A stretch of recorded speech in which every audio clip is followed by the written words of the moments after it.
तो दोस्तों स्वागत है आपका बिहार न्यूज़ में। दोस्तों मैं हूं फिरदौस गनी और आप देख रहे हैं केडीबी लाइव। दोस्तों आज हो चुका है 28 जनवरी 2023। तो आज की बिहार की टॉप न्यूज़ लेकर आए हैं आपके लिए। दोस्तों वीडियो शुरू करने से पहले आपको बता दूं कि अगर आप नए आए हैं इस चैनल पर तो फिर इस चैनल को सब्सक्राइब करके बेल आइकन को प्रेस कर दीजिए। तो चलिए शुरू करते हैं आज की पूरे बिहार की टॉप न्यूज़। दोस्तों वीडियो शुरू करने से पहले आपके लिए एक जरूरी सूचना है। सूचना यह है कि अगर आप अपने बिजनेस को, अपने ब्रांड को प्रमोट करना चाहते हैं केडीबी लाइव के माध्यम से, तो आप ये काम बड़े आसानी से कर सकते हैं। जो अपने बिजनेस को प्रचार करने के लिए आपके मोबाइल स्क्रीन पर जो नंबर दिख रहा होगा, ये केडीबी लाइव की ऑफिशियल नंबर है। इस नंबर पर संपर्क करके आप अपने बिजनेस को प्रचार करने के बारे में जानकारी प्राप्त कर सकते हैं। तो चलिए फिर शुरू करते हैं आज की पूरे बिहार की टॉप न्यूज़। दोस्तों आज बिहार न्यूज में सबसे पहले बात करेंगे कि बिहार की राजनीति में फिलहाल हलचल का दौर चल रहा है। उपेंद्र कुशवाहा ने जो कदम उठाया है उसे कहीं ना कहीं नीतीश कुमार के लिए बड़ा झटका माना जा रहा है, क्योंकि बिहार की राजनीति में वोट की दृष्टि से देखें तो फिर जाति एक सच्चाई है। जब पिछले कुछ सालों में नीतीश कुमार की राजनीतिक हैसियत कम हुई है, बिहार विधानसभा में सत्तारूढ़ दल होते हुए भी उनकी पार्टी तीसरे नंबर पर रही है। नीतीश कुमार ने विधानसभा चुनाव के बाद एक लव कुश समीकरण बनाने की कोशिश की थी, जिसके तहत उपेंद्र कुशवाहा को शामिल किया गया था, जिसके बाद अब ये सब हो रहा है। नीतीश कुमार ने कभी किसी को निकाला नहीं है, लेकिन दल में विरोध करने वालों को सजा भी जरूर दी है। सम्राट चौधरी जो अभी बीजेपी के नेता हैं, वे भी मनोनीत सदस्य थे, उनके खिलाफ भी एक्शन लिया गया था। मुझे लगता है कि उपेंद्र कुशवाहा के साथ भी यही होगा। संसदीय बोर्ड के अध्यक्ष पद से उन्हें हटाया जाएगा, क्योंकि दोनों के बीच अब रिश्ते सुधरने की उम्मीद कम दिख रहे हैं और बिगड़ने की उम्मीद ज़्यादा दिख रहे हैं। दोस्तों बात करते हैं कि प्रधानमंत्री नरेंद्र मोदी ने परीक्षा पे चर्चा की है। जहां कल प्रधानमंत्री नरेंद्र मोदी ने यह कार्यक्रम किया है। उन्होंने देश भर से जुड़े हुए विद्यार्थियों के सवालों का जवाब दिया है। जब बच्चे कैसे आगामी 10वीं की परीक्षा में बेहतर प्रदर्शन करें, इसे लेकर के पीएम मोदी ने टिप्स बताए हैं। इस दौरान बिहार से भी छात्रों को पीएम मोदी से सवाल करने का मौका मिला है। पटना की प्रियंका ने नरेंद्र मोदी से बेहद खास सवाल किया, जो कई छात्रों की समस्या रहती है। प्रियंका के सवाल का पीएम मोदी ने भी प्रोत्साहित करने वाला जवाब दिया है, जिससे छात्रों को बेहतर तरीके से परीक्षा की तैयारी करने में मदद मिलेगी। साथ ही वे कैसे तनाव मुक्त होकर के परीक्षा दें, इसे लेकर के प्रियंका के सवाल पर उन्होंने जवाब दिया है। दरअसल पटना के रविंद्र बालिका +2 की छात्रा प्रियंका ने पीएम मोदी से पूछा है कि मेरे घर में सभी लोग अच्छे नंबर लेकर के आए हैं, मुझ पर भी वही दबाव है, इस स्ट्रेस को कैसे कम करूं। तो इस पर प्रधानमंत्री नरेंद्र मोदी ने कहा है कि परिवार के लोगों की अपेक्षा स्वाभाविक है। अगर परिवार के लोग सोशल स्टेटस के कारण कर रहे हैं तो फिर ये गलत है। माँ बाप की आपकी क्षमता को जानने के बाद और फिर सोशल स्टेटस के कारण ये दबाव आता है। हमें दबाव से दबना चाहिए क्या? आप अपने भीतर देखें और अपेक्षाओं को अपने साथ खुद को जोड़िए, ये कहना है प्रधानमंत्री नरेंद्र मोदी का। पीएम मोदी ने क्रिकेट का उदाहरण देकर के समझाया है कि जैसे क्रिकेट के मैदान में चारों ओर ऑडियंस चौका छक्का बोलते रहते हैं, तो क्या खिलाड़ी उनके हिसाब से खेलता है क्या, या फिर वह अपनी क्षमता और अपनी समझ से खेलता है? वैसे भी आप लोगों को भी समझना होगा और आप अपनी क्षमता के हिसाब से खुद को पहचानिए, ये कहना है प्रधानमंत्री नरेंद्र मोदी का। दोस्तों बात करते हैं कि सीएम नीतीश कुमार ने उपेंद्र कुशवाहा को झूठा बताया है। उन्होंने कहा है कि जेडीयू किसी भी तरह से कमजोर नहीं है, उपेंद्र कुशवाहा झूठ बोल रहे हैं। साथ ही सीएम नीतीश कुमार ने कहा है कि पार्टी के मुद्दे पर मीडिया या फिर ट्विटर में बयानबाजी करने के बजाय उन्हें मुझसे बात करनी चाहिए। उपेंद्र कुशवाहा के तमाम आरोपों का जवाब देते हुए सीएम नीतीश कुमार ने कहा है कि अगर कोई यह बात है तो फिर कहनी चाहिए थी, जब सभी को अपनी बातें रखने का पूरा अधिकार है। जेडीयू में इन सब चीज़ों के लिए कोई मतलब नहीं है। जेडीयू पार्टी के सभी नेताओं का सम्मान करती है, हमारा तो प्रेम का भाव रहा है। अगर कोई हमसे बात करेगा तो फिर हम क्यों नहीं बात करेंगे। वहीं जदयू को उपेंद्र कुशवाहा द्वारा कमजोर बताने पर सीएम नीतीश कुमार ने कहा है कि पार्टी की सदस्यता अभियान पहले की तुलना में बढ़ी है। हम ना ही अपना लाभ लेते हैं, ना ही किसी का नुकसान करते हैं। हम हमेशा समाज के उत्थान के लिए काम करते हैं और करते रहेंगे। सीएम नीतीश कुमार ने आगे कहा है कि उपेंद्र कुशवाहा को किस पार्टी ने राज्यसभा भेजा था, किस पार्टी ने बिहार विधान परिषद भेजा था, या उनके बयानों पर हमें भी आश्चर्य लग रहा है। लेकिन जदयू के लिए इन सब बातों का कोई मतलब नहीं है। सीएम नीतीश कुमार ने आगे कहा है कि मेरे ही कहने के बाद उपेंद्र कुशवाहा को जदयू में शामिल किया गया था। पार्टी के लोग उन्हें शामिल करना चाहते थे। जी हां, सीएम नीतीश कुमार ने मीडिया कर्मियों से कहा है कि आज के बाद मुझसे उपेंद्र कुशवाहा के मामले में सवाल बिल्कुल भी मत पूछेगा। जी हां, मैं इसका जवाब देने वाला नहीं हूं। दोस्तों, बात करते हैं कि अक्सर तेज तर्रार और खूबसूरत महिला आईएएस ऑफिसर की बात होती है तो टीना डाबी का नाम जरूर आता है। आईएएस टीना डाबी अपनी निजी जिंदगी को लेकर भी काफ़ी सुर्खियों में बनी रहती है। या टीना डाबी अपनी लुक्स को लेकर भी सुर्खियों में बनी रहती है। या सोशल मीडिया पर टीना डाबी काफ़ी फेमस हो चुकी है। लेकिन बिहार के अररिया जिला में तैनात आईएएस ऑफिसर इनायत खान भी कम नहीं है। इनायत खान भी लोगों के बीच काफ़ी पॉपुलर है। कई बार ये अपने काम को लेकर भी चर्चा में रही है। इनायत खान की बिहार में डीएम के तौर पर पहली पोस्टिंग शेखपुरा में हुई थी। अररिया में जब पदभार संभालने के लिए पहुंची तो फिर वे कुर्सा काटा के सुंदरनाथ धाम मंदिर में गई और यहां पूजा अर्चना की। मंदिर की गर्भगृह में स्थापित शिवलिंग पर जलाभिषेक भी किया। यह तस्वीर भी काफी वायरल हुई थी। इनायत खान द्वारा मंदिर में जलाभिषेक की खबरें सुर्खियां बन गई थी। आपको बता दूं कि अररिया की डीएम इनायत खान काफी खूबसूरत हैं। जी हाँ, खूबसूरत आईएएस की लिस्टों में इनायत खान का भी नाम शामिल है। हालांकि इनायत खान मूल रूप से तो यूपी के आगरा की रहने वाली है, लेकिन उनकी पहली पोस्टिंग बिहार के शेखपुरा में हुई थी। लेकिन अभी खूबसूरत महिला आईएएस इनायत खान अररिया की डीएम है, जो अररिया का पदभार संभाल रहे हैं। देश के प्रधानमंत्री नरेंद्र मोदी भी इनायत खान की तारीफ कर चुके हैं। आपको बता दूं कि शेखपुरा को भारत सरकार की ओर से 113 प्रेरणादायक जिलों में चुना गया था। इन 113 जिलों में 5वें स्थान पर शेखपुरा था। इनायत खान इस जिले की डीएम थी। जब प्रधानमंत्री नरेंद्र मोदी ने जनवरी 2022 में वीडियो कॉन्फ्रेंसिंग के माध्यम से उनसे बातचीत की थी और उनके प्रयास की सराहना की थी। दोस्तों, बात करते हैं कि एक बार फिर से गैर भाजपा गैर कांग्रेस दलों का जुटान होने जा रहा है, जो कांग्रेस के बिना तीसरी फ्रंट बनाने की तैयारी कर रहे हैं। और इस मुहिम में जुटे तेलंगाना के मुख्यमंत्री केसीआर ने देश के कई रीजनल पार्टियों के 6 छत्रपों को जुटान करवाने की तैयारी की है।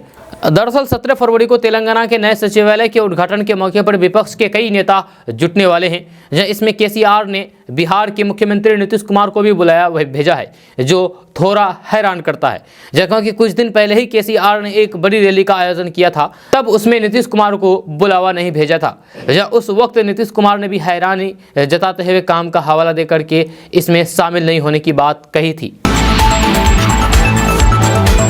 दोस्तों, बात करते हैं कि बिहार में किसी को बैंकों से संबंधित कुछ काम है तो उसे अब परेशानी होगी, क्योंकि आज 28 जनवरी से 31 जनवरी तक बैंक पूरी तरीके से बंद रहेंगे। दरअसल आपको बता दूं कि 28 जनवरी को चौथा शनिवार है और 29 जनवरी को रविवार है। इसके अलावा 30 और 31 जनवरी को 6 सूत्री मांगों को लेकर के बैंक कर्मचारी हड़ताल पर रहेंगे, जिसकी वजह से बैंक लगातार 4 दिन बंद रहेंगे बिहार में। अगर आप बिहार के रहने वाले हैं और बैंक में कोई काम है तो फिर आपका काम लटक सकता है, क्योंकि बैंक बंद रहेंगे। आपको बता दें कि all India bank officers association के संयुक्त सचिव डीएन त्रिवेदी ने बताया है कि बैंक कर्मियों का 12वां द्विपक्षीय वेतन समझौता 1 नवंबर 2022 से ही लंबित पड़ा हुआ है।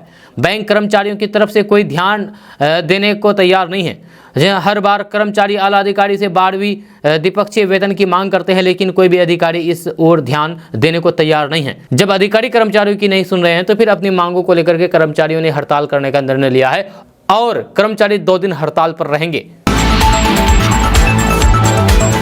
दोस्तों, बात करते हैं कि बिहार के पूर्णिया में आग लगने की जानकारी सामने आई है, जहां कल शुक्रवार को सदर थाना क्षेत्र के गुलाब बाग में स्थित वार्ड व्यवसाय भवन में अचानक आग लग गई। आग लगते ही चारों तरफ धुआं फैल गई। जब लोगों को अचानक से लगी इस आग के कारण कुछ समझ में नहीं आया है कि आखिर माजरा क्या है। आसपास एकदम से अफरा तफरी का माहौल बन गया। तब तक कुछ लोगों ने माजरा समझा और आग बुझाने में जुट गए। समय से पहुंच करके फायर ब्रिगेड की टीम ने आग पर काबू पाया है। जहां आग लगने के बाद अफरा तफरी के माहौल में ही किसी ने अग्निशमन विभाग को घटना की सूचना दी।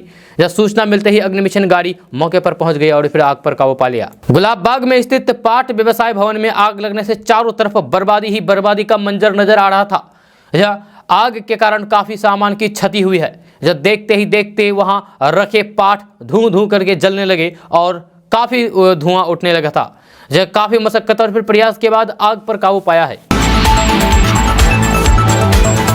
दोस्तों बात करते हैं कि बिहार सरकार 10 लाख सरकारी नौकरी देने का वादा करती है, तो फिर दूसरी तरफ समग्र शिक्षा अभियान में केंद्रांश समय पर नहीं मिलने से शिक्षकों की वेतन में देरी की बात कह रही है। ऐसे में सवाल उठ रहा है कि बिहार में 10 लाख सरकारी नौकरी कैसे मिलेगी। आपको बता दें कि केंद्रीय राशि को लेकर के वित्त मंत्री विजय कुमार चौधरी ने शुक्रवार को प्रेस कॉन्फ्रेंस की है। इस दौरान उन्होंने केंद्र सरकार पर आरोप लगाया है कि केंद्रीय धनराशि समय पर नहीं मिलती है, जिससे शिक्षकों को सैलरी देने में परेशानी होती है। विजय चौधरी ने कहा है कि समग्र शिक्षा अभियान, मनरेगा समेत कई ऐसी योजनाएं हैं जिसमें केंद्र सरकार 100% राशि देती थी, लेकिन अब 60% देती है। 40% राज्य सरकार को देना पड़ता है। जहां अनुसूचित जाति, अनुसूचित जनजाति छात्रवृत्ति योजना में केंद्र सरकार ज्यादा राशि देती थी, लेकिन इसमें भी कमी की गई है। छात्रवृत्ति वाली इन योजनाओं के लिए केंद्र सरकार अब पैसा देना ही बंद करने वाली है। उन्होंने कहा कि नीतीश कुमार कह चुके हैं कि केंद्र सरकार योजना बंद कर देगी तो फिर हम लोग अपने संसाधन से इन योजनाओं को चलाएंगे, ये नीतीश कुमार ने कहा है। जब वित्त मंत्री विजय कुमार चौधरी ने केंद्र सरकार पर आरोप लगाते हुए कहा है कि जो 60% पैसा केंद्र सरकार को देना है वह भी केंद्र सरकार अब समय पर नहीं दे रही है। बिहार सरकार की कई ऐसी योजनाएं हैं जिसमें हमारी उपलब्धता राष्ट्रीय औसत से ज्यादा ऊंची है। इसके बाद भी हम गरीब राज्य हैं, हमारे पास प्राकृतिक संसाधन नहीं है। विशेष मदद की जरूरत बिहार को है। विशेष मदद पाने के लिए नीति आयोग की मापदंड पर भी बिहार खरा उतरता है, तब भी केंद्र सरकार मदद नहीं करती है। दोस्तों बात करते हैं कि बिहार के पूर्णिया में कोरोना काल में 2 दोस्तों की पहले से शुरू किए गए हैंडलूम स्टार्टअप को अब ग्लोबल पहचान मिल रही है। जहां MTV और फिर स्टार वर्ल्ड जैसे टीवी चैनलों की फैशन एडवाइज़र की डिमांडिंग जॉब छोड़ करके मनीष ने जिस हैंडलूम फैशन की बुनियाद रखी थी उसकी धमक पूर्णिया से निकल करके अब न सिर्फ भारत में बल्कि दुबई और फैशन की नगरी पेरिस तक पहुंच चुकी है। मनीष और सुभाषिस ने हैंडलूम फैशन से जुड़े बिहार के जिस पहले फैशन ई-कॉमर्स कंपनी की नींव रखी थी, वह अब फैशन के क्षेत्र में बिहार को नई दिशा दे रहा है। जब भारत सरकार का टेक्सटाइल मिनिस्ट्री भी दोनों दोस्तों के प्रयास और फिर समर्पण के साथ है।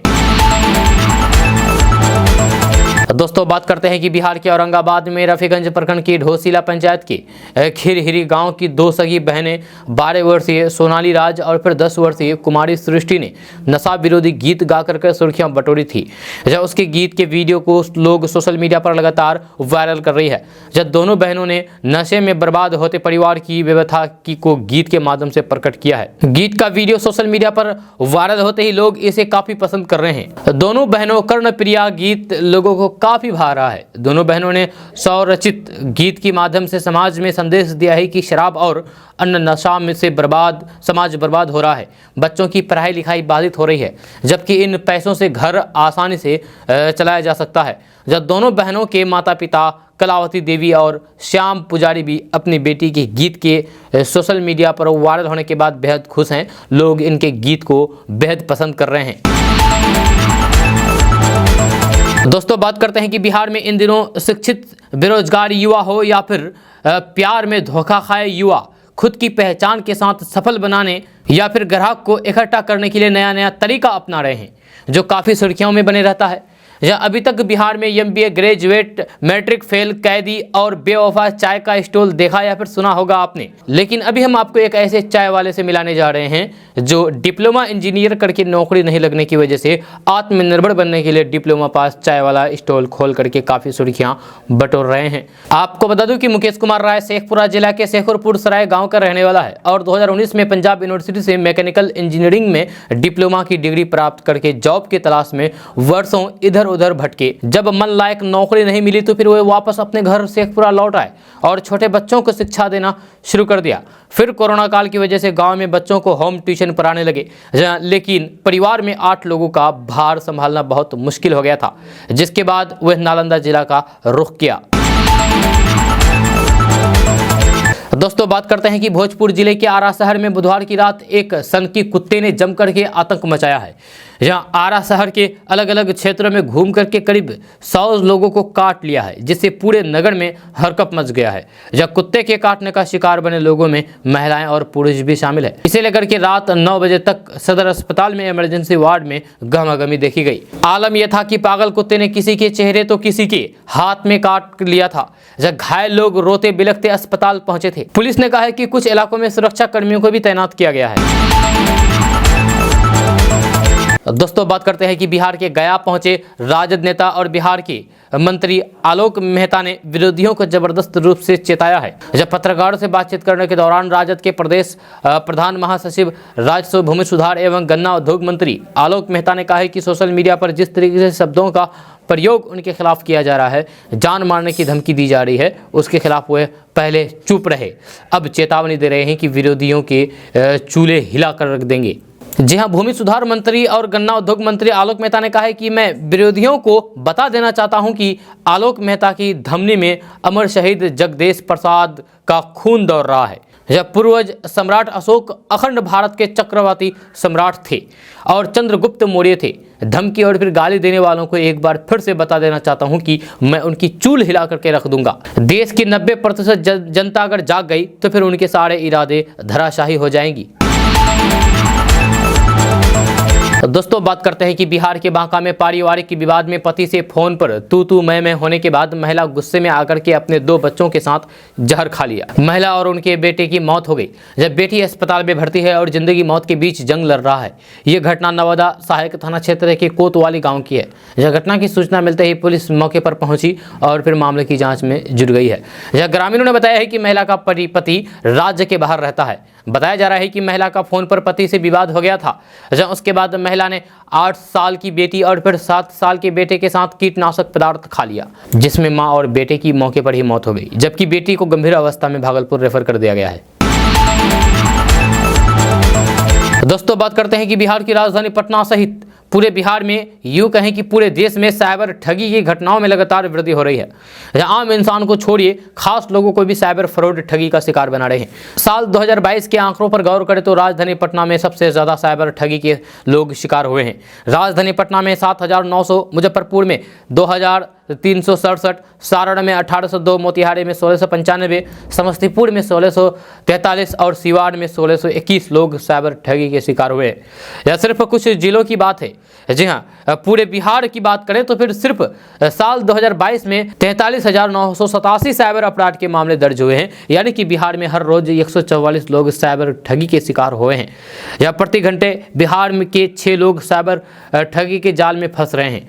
दरअसल बिहार के साइबर ठग सिर्फ बिहार को ही नहीं बल्कि बिहार के अलावा 15 राज्यों के पुलिस के लिए सिरदर्द बन गया है। यही कारण है कि हर महीने किसी न किसी दूसरे राज्य की पुलिस ठगी की तलाशी में बिहार पहुंचती है। अभी कल की बात है, तमिलनाडु में कई लोगों से लाखों रुपए की ठगी करने वाले साइबर फ्रॉड को पकड़ने के लिए वहां की पुलिस पटना पहुंची। जब बिहार की राजधानी पटना, गया, शेखपुरा, नालंदा और नवादा जिला कहीं न कहीं साइबर क्राइम का हॉट स्पॉट बन गया है। जब पिछले 3 सालों में उत्तर प्रदेश से लेकर के अंडमान निकोबार, जम्मू कश्मीर की पुलिस से कई बार बिहार आ चुकी है।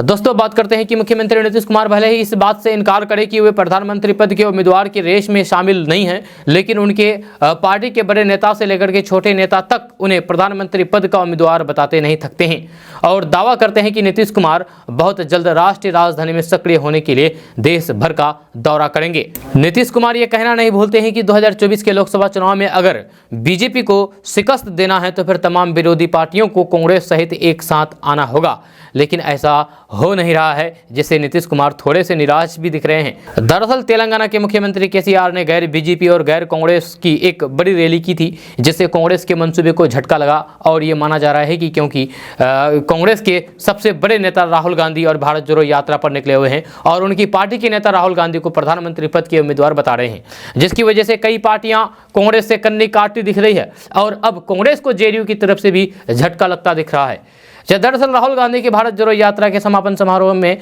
कश्मीर में शामिल होने के लिए गैर बीजेपी पार्टियों को आमंत्रित किया गया है, जिसमें जदयू को भी बुलाया गया है, लेकिन जदयू के राष्ट्रीय अध्यक्ष ललन सिंह ने नागालैंड चुनाव का हवाला देकर के शामिल होने में असमर्थता जाहिर करके कांग्रेस को झटका दिया है। यह नीतीश कुमार इन दिनों समाधान यात्रा में व्यस्त हैं, लेकिन माना जा रहा है कि जदयू भी नीतीश कुमार को प्रधानमंत्री पद के उम्मीदवार के तौर पर देखना चाहती है, लेकिन कांग्रेस के रुख को देख करके ये संभव नहीं लगता है। दोस्तों, बात करते हैं कि बिहार की राजनीति में घमासान मचा हुआ है। सत्ता पर काबिज राजद और जदयू दोनों ही अपने अपने सिपह सलाहकारों के विद्रोही तेवर से जूझ रही है। इस आक्रामक विद्रोह तेवर का असर महागठबंधन की गांठ पर पड़ रहा है, जो अब खुली की तब खुली वाली स्थिति में लगती है। जदयू में जहां उपेंद्र कुशवाहा के बागी तेवर दिख रहे हैं, तो फिर वहीं राजद के सुधाकर सिंह पहले से ही पार्टी लाइन के खिलाफ जाकर के सीएम नीतीश कुमार के खिलाफ बयानबाजी करते रहे हैं। जब गुरुवार को जब सीएम नीतीश कुमार और डिप्टी सीएम तेजस्वी यादव साथ नजर आए, तो उनसे कुशवाहा और सुधाकर सिंह दोनों के मसले पर सवाल किया। इस दौरान डिप्टी सीएम तेजस्वी यादव ने सुधाकर सिंह मामले में साफ तौर पर एक्शन लेने की बात कही है। उन्होंने कहा है कि उनके पास केवल 15 दिन का समय है। आपको बता दें कि सुधाकर सिंह के बागी रवैये को लेकर के उन्हें पहले ही कारण बताओ नोटिस दिया जा चुका है। जब गुरुवार को तेजस्वी यादव ने साफ कर दिया है कि उनके खिलाफ समय आने पर कार्रवाई होगी। तेजस्वी यादव ने साफ कर दिया है कि उनके पास 15 दिन का मात्र समय है, जहां उनका जवाब आने के बाद आगे की कार्रवाई की जाएगी। डिप्टी सीएम तेजस्वी यादव ने कहा है कि आरजेडी के संविधान के अनुसार उनके खिलाफ कार्रवाई की जाएगी। जी हां, तेजस्वी यादव ने साफ तौर पर कह दिया है कि सुधाकर सिंह के पास मात्र 15 दिन का समय है, उसके बाद आगे की कार्रवाई कर दी जाएगी। उन्होंने कहा है कि सुधाकर सिंह को भी कारण बताओ नोटिस जारी किया गया है। हम उनके जवाब का इंतजार कर रहे हैं। यह जवाब आने दीजिए, उसके बाद आगे की कार्रवाई की जाएगी। दोस्तों, बात करते हैं कि प्रधानमंत्री नरेंद्र मोदी कल परीक्षा पर चर्चा 2023 के छठे संस्करण के दौरान छात्रों, शिक्षकों और अभिभावकों के साथ बातचीत कर रहे थे। जी हां, पीएम मोदी ने कहा कि परीक्षा पर चर्चा मेरी भी परीक्षा है और देश के कोटि कोटि विद्यार्थी मेरी परीक्षा ले रहे हैं। मुझे ये परीक्षा देने में आनंद आता है। आपको बता दूं कि कार्यक्रम का आयोजन दिल्ली के तालकोटरा स्टेडियम में किया गया था। पीएम मोदी ने कहा है कि परिवारों को अपने बच्चों से उम्मीद होना स्वाभाविक है, लेकिन अगर ये सिर्फ सामाजिक स्थिति बनाए रखने के लिए है तो फिर ये खतरनाक हो जाता है। आप अच्छा करेंगे तो भी हर कोई आपसे नई अपेक्षा करेगा। उन्होंने कहा है कि आप पर चारों तरफ से दबाव होता है, लेकिन क्या हमें इस दबाव से दबना चाहिए? जब प्रधानमंत्री नरेंद्र मोदी ने कहा है कि ऐसे ही आप भी यदि अपनी एक्टिविटी पर फोकस रहते हैं तो फिर आप भी ऐसे संकट से बाहर आ जाएंगे। कभी भी दबाव के दबाव में ना रहें। उन्होंने कहा है कि केवल परीक्षा के लिए ही नहीं, बल्कि हमें अपनी जीवन में हर स्तर पर टाइम मैनेजमेंट को लेकर के जागरूक रहना चाहिए। आप ऐसा स्लैब बनाएं जो कि आपको कम पसंद विषय है, जब उनको पहले समय दीजिए, उसके बाद उस विषय को समय दीजिए जो आपको पसंद है। प्रधानमंत्री नरेंद्र मोदी ने छात्रों से कहा है कि अपने भीतर देखो, आत्मनिरीक्षण के लिए जाओ जहाँ आपको अपनी क्षमता, अपनी आकांक्षाओं, अपने लक्ष्यों को पहचानना चाहिए और फिर उन्हें उन अपेक्षाओं के साथ जोड़ने का प्रयास करें जो अन्य लोग आपसे कर रहे हैं। प्रधानमंत्री नरेंद्र मोदी ने कहा है कि मैं माता पिता से आग्रह करता हूं कि वे अपने बच्चों पर दबाव ना डालें, लेकिन साथ ही छात्रों से भी अपनी क्षमताओं को कम नहीं आंकना चाहिए। प्रधानमंत्री नरेंद्र मोदी ने कहा है कि हर साल देश भर के छात्र मुझे सलाह के लिए लिखते हैं। ये मेरे लिए बहुत प्रेरक और फिर समृद्ध अनुभव है। जब पीएम मोदी ने छात्रों से कहा कि क्या आपने कभी अपनी माँ के समय प्रबंध कौशल को देखा है? एक माँ अपने द्वारा किए जाने वाले अपार कार्यों से कभी भी बेझिझक महसूस नहीं करती है। अगर आप अपनी माँ को ध्यान से देखेंगे तो फिर आप समझ पाएंगे कि अपने समय का अच्छे से प्रबंधन कैसे किया जाता है। दोस्तों, बात करते हैं कि नरेंद्र मोदी बतौर देश के प्रधानमंत्री अपने कार्यकाल के 9वें साल में हैं।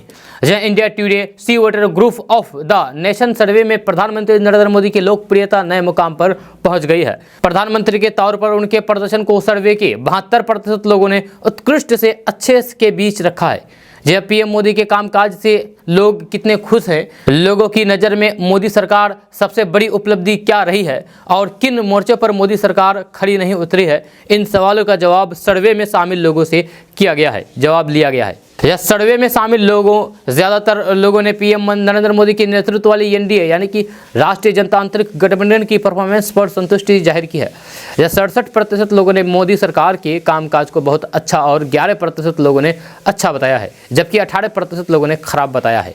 अर्थव्यवस्था के मोर्चे पर मोदी सरकार के प्रदर्शन पर सर्वे में शामिल लोगों ने नाखुशी जाहिर की है। ये पूछे जाने पर कि क्या उनकी नज़र में एनडीए 2 सरकार की सबसे बड़ी विफलताएं क्या है, लगभग 55% लोगों ने महंगाई, बेरोजगारी, धीमी आर्थिक वृद्धि और फिर नोटबंदी जैसी कई आर्थिक मुद्दे गिनाए हैं। 25% लोगों ने महंगाई और 17% लोगों ने बेरोजगारी को मोदी सरकार की बड़ी असफलता बताया है। वहीं 8% लोगों ने कोविड के कारण बने हालात को सरकार की नाकामी बताया है। ये सर्वे सी वोटर ने करवाया है। जब 15 दिसंबर से 15 जनवरी के बीच कराए गए इस सर्वे में करीब 36,000 लोगों से उनकी राय ली गई है।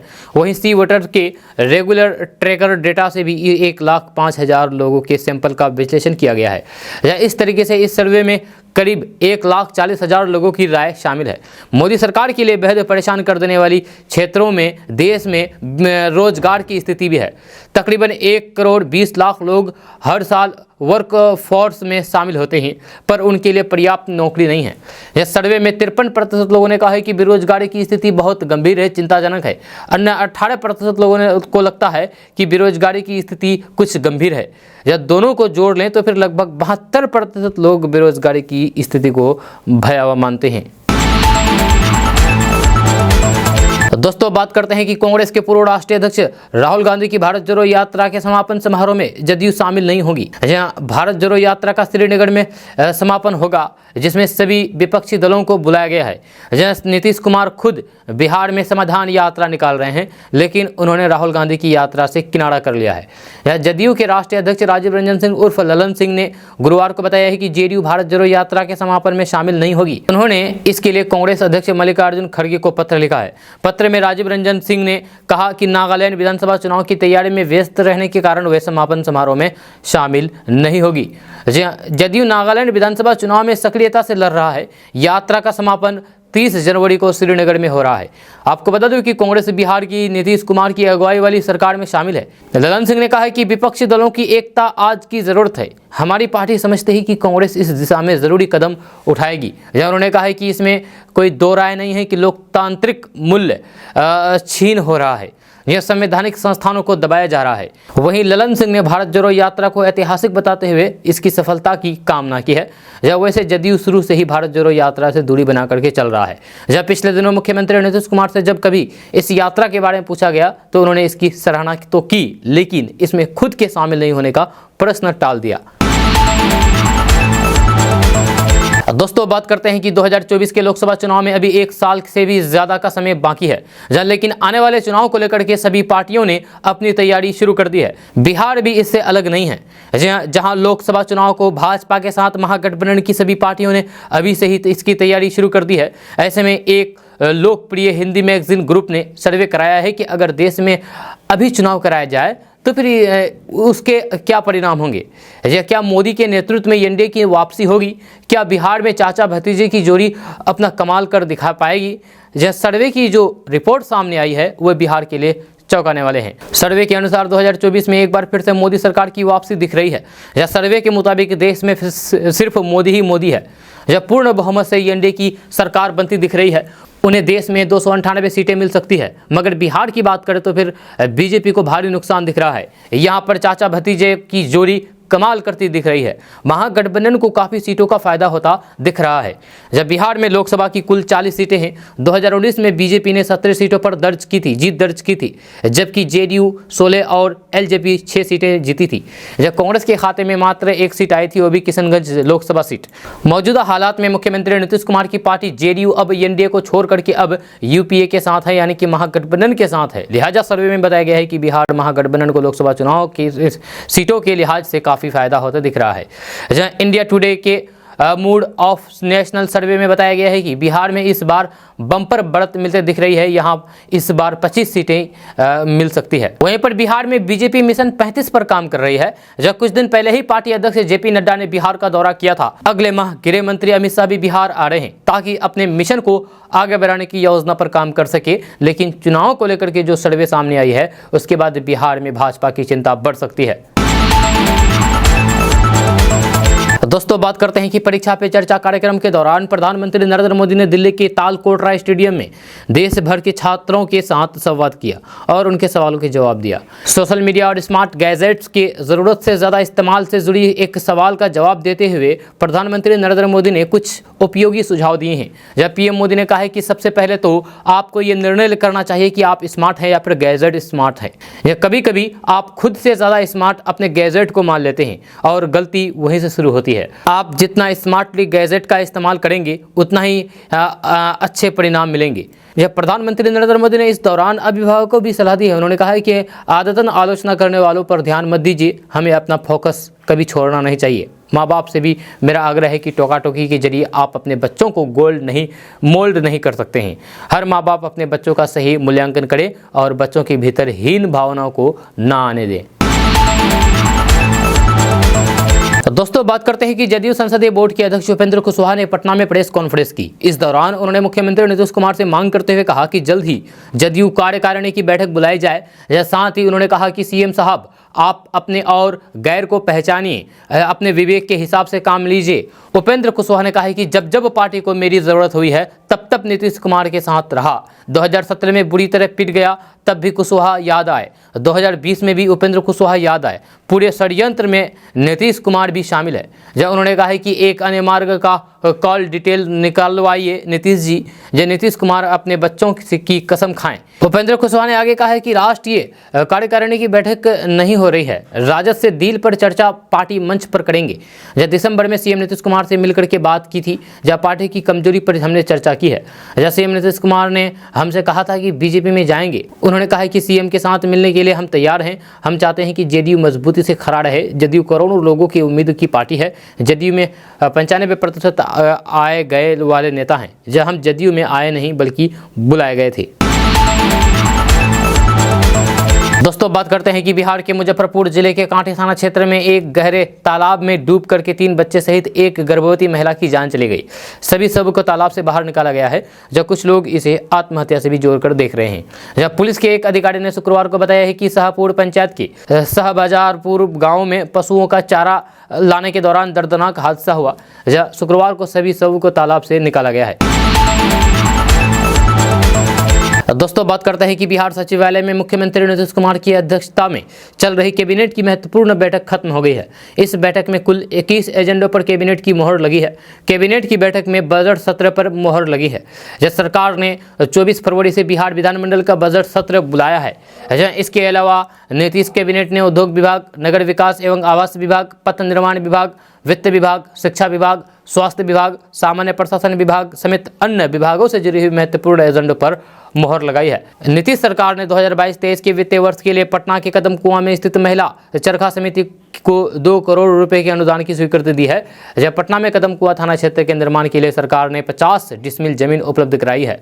जहाँ राज्य सरकार ने अरवल, सुपौल, सोनपुर और शेखपुरा, बांका, गोपालगंज, जहानाबाद, मधेपुरा, नवादा और भागलपुर के शहरी और फिर शहर से सटे ग्रामीण इलाकों का समेकित और सुनियोजित रूप से विकसित करने का फैसला किया है। सरकार ने पथ निर्माण विभाग के सहायक अभियंता सुनील कुमार सिन्हा को सीबीआई कोर्ट द्वारा दोषी करार दिए जाने के बाद सेवा से बर्खास्त कर दिया है। दोस्तों बात करते हैं कि जेडीयू में अलग थलग पड़ चुके उपेंद्र कुशवाहा ने सीएम नीतीश कुमार पर कई गंभीर आरोप लगाया है। जहां पटना में प्रेस कॉन्फ्रेंस करके उपेंद्र कुशवाहा ने सीएम नीतीश कुमार को सामने आकर के बात करने की चुनौती दी है। सीएम नीतीश कुमार को जवाब देते हुए उपेंद्र कुशवाहा ने कहा है कि नीतीश के साथ मिलने के लिए हम तैयार हैं। हम चाहते हैं कि जेडीयू मजबूती से खड़ी रहे। यह सीएम नीतीश कुमार के सख्त तेवर और प्रदेश अध्यक्ष उमेश कुशवाहा के इस्तीफे की मांग के बाद चौतरफा घिरे उपेंद्र कुशवाहा सीएम नीतीश कुमार के बेटे तक पहुंच चुके हैं। पर इस तरह के शब्दों का प्रयोग किया है जो कि नीतीश कुमार पर व्यक्तिगत हमलों की तरह है। दोस्तों बात करते हैं कि चुनावी रणनीतिकार प्रशांत किशोर ने ट्विटर पर बिहार के राघोपुर जिले से एक वीडियो शेयर करते हुए तेजस्वी यादव पर तीखा हमला किया है। यह प्रशांत किशोर ने आंदोलनकारी ग्रामीणों से नहीं मिलने पर बिहार के उप मुख्यमंत्री तेजस्वी यादव की आलोचना की है। वीडियो में लोगों को तेजस्वी यादव के काफिले के सामने एक पक्की सड़क के निर्माण की मांग करते हुए देखा जा सकता है, जो उनके आवासीय क्षेत्र को मुख्य सड़क से जोड़ेगी। ट्विटर पर प्रशांत किशोर ने लिखा है कि बिहार के सीएम के बाद अब उनके डिप्टी सीएम की बारी। महोदय के अपने क्षेत्र राघोपुर में पिछले 34 सालों से सड़क नहीं बनने से नाराज लोग उनके काफिले के सामने सड़कों पर लेट गए।